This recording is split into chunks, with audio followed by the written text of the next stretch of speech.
Welcome to shops of blessing. దేవుని కృపలో భద్రపరచబడి నూతన దినములో ప్రవేశించాం. ఈనాటి దేవుని వాగ్దానం, విడువక నీ ఎడల కృప చూపుచున్నాను. I have drawn you with unfailing kindness. యిర్మీయా గ్రంథం 31వ అధ్యాయం 3వ వచనం. Praise God.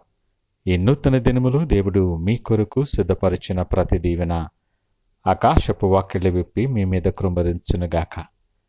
మరి ఒక నూతన దినాన్ని ఆరంభిస్తున్న నేపథ్యములో ప్రేమ కలిగిన వాగ్దానము ద్వారా ఆయన మనల్ని దర్శిస్తూ ఉన్నాడు. ప్రస్తుత పరిస్థితులలో మనకు ఆదరణ కలుగ చేసి ధైర్యపరిచేటటువంటి అద్భుతమైన వాగ్దానం. మారుతున్న పరిస్థితులు మనం అనుకోని రీతిలో అందరికీ దూరమైపోయి ఎవరికి ఎవరు కాకుండా ఉన్న పరిస్థితులు ప్రస్తుతం మనము చూస్తూ ఉన్నాం. స్వలాభము కొరకు స్వార్థపరులైనటువంటి ఈ ప్రస్తుత పరిస్థితుల్లో అంచె దినముల్లో అపాయకరమైన కారములు వచ్చుననే మాట మనం ప్రత్యక్షముగా చూస్తూ ఉన్నాం. బంధాలకు బంధుత్వాలకు రోజులు లేవు.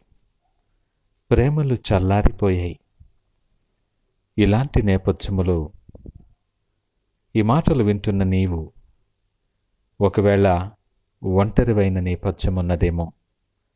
అనేక పరిస్థితులు నిన్ను తికమక పెడుతూ ఉంటుండగా, ఆందోళనకరముగా ఉంటుండగా ఏం చేయాలో తోచని నేపథ్యములో నువ్వు ఉన్నావేమో. ఎవరినైనా సలహా అడుగుదామన్నప్పుడు కూడా పరిస్థితుల రీత్యా నీకు దూరస్తులైన వారే కనబడుతున్నారు, కానీ నిన్ను హత్తుకుని నేను ఆదరించేవారెవరు కనిపించటం లేదేమో. దేవుడు నీతో మాట్లాడుతున్నాడు. నీ ఎడల కృప చూపేటటువంటి దేవుడు, నిన్ను విడువక నిన్ను హత్తుకొని నిన్ను దీవించి నెమ్మది కలుగు చేసి ఆదరణనిచ్చి నడిపించేటటువంటి గొప్ప దేవుడు నీతో పాటు ఉన్నాడు. ఏ సమయమైనా సరే, ఏ స్థితిలోనైనా సరే, నీ మార్గములో, నీ పరిస్థితులలో, నీ ఇరుకులో, ఇబ్బందులో, నీ అనారోగ్యములో, నీ వేదనలో, నీ దుఃఖములో ఎప్పుడు కూడా విడువనటువంటి గొప్ప దేవుడు ఆయన. వాగ్దానము చేసినవాడు నమ్మదగినవాడు. ప్రతి పరిస్థితికి చాలిన దేవుడు ఆయన. ఆయన సన్నిధి నీలో ఎప్పటికీ ఉంటుంది అని వాగ్దానము చేస్తూ ఉన్నాడు ఆయన. ఇశ్రాయేలును కాపాడువాడు కునికడు నిద్రపోడు. ఈ ఉదయకాలం వాగ్దానమిచ్చి నీకు ఆదరణ కలుగు చేసి నీతో మాట్లాడుతున్న దేవుడు కూడా నిన్ను విడువను ఎడబాయను అని మాట్లాడుతున్నాడు.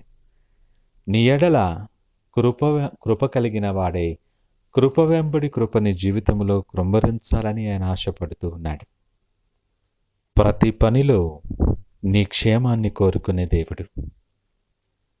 నీకు విరోధముగా ఉన్న ఏ ఆయుధమును వర్ధిల్లకుండా ఆయన సన్నిధి నిత్యము నీతో ఉంచి నీవు పోరాడాల్సిన పని లేకుండా నీ పక్షముగా ఆయనే యుద్ధము చేసే గొప్ప దేవుడు ఆయన.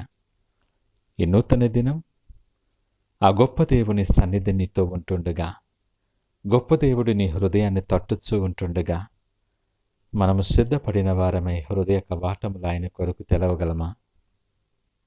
ఆయన దగ్గరకు వచ్చు వారిని ఎంతమాత్రము త్రోసివేయడు. ఈ ఉదయకాలప వాగ్దానం నీలో స్ఫూర్తిని నింపాలి, నిన్ను ధైర్యాన్ని కలుగు చేయాలి. ఎవరు నిన్ను విడిచినా, ఎవరు నీతో ఉన్నా, ఎవరు లేకపోయినా నిన్ను విడువక నిన్ను హత్తుకొని నిన్ను ప్రేమించి ఆదరించి నీ ఎడల కృప వెంబడి కృప కృంభరించే దేవుడు ఈ ఉదయకాలం మనతో మాట్లాడుతున్నాడు. ఈ దినాన్ని ఆరంభిస్తున్న నేపథ్యంలో మన ప్రతి అడుగు బలపరచబడి, ప్రతి ఆలోచన స్థిరపరచబడి ఆయన కొరకు సాక్షార్థమై మనం వాడబడులాగున ప్రార్థనాపూర్వకముగా దినాన్ని ఆరంభిద్దామా? ప్రార్థించుకుందాం. పరిశుద్ధుడు, ప్రేమ నమ్మకమైన యేసయ్యా స్తోత్రాలు. నిత్యమైన ప్రేమతో మమ్మలను ప్రేమించేవాడా, మీకు వందనాలు. నువ్వు విడువక మా ఎడల నిత్యము నువ్వు కృప చూపుతున్నటువంటి నీ ప్రేమను బట్టి నీకు వందనాలు. నీ ప్రేమలో నిలిచియుండి, నీ కృపలో నిలిచియుండి, మీరు సిద్ధపరిచిన ప్రతి దీవెన మేము పొందుకొనులాగిన మమ్మల్ని సిద్ధపరచండి.